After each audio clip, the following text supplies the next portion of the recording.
Ce petit tube bleu, accroché à votre canarin, est un capteur portatif de dioxyde d'azote appelé CareSense.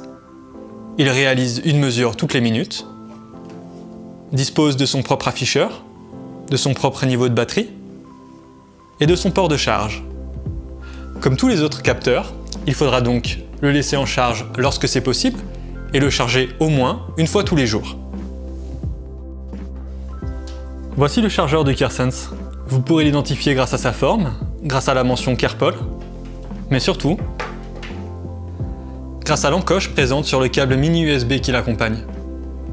L'encoche doit être pointée vers le haut. Le CareSense vous est fourni avec ce petit dongle.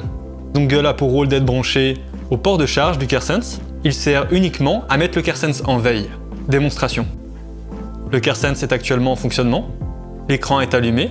On voit un numéro ainsi que le niveau de batterie. J'insère le dongle dans le port de charge du CareSense. Le CareSense est désormais en veille.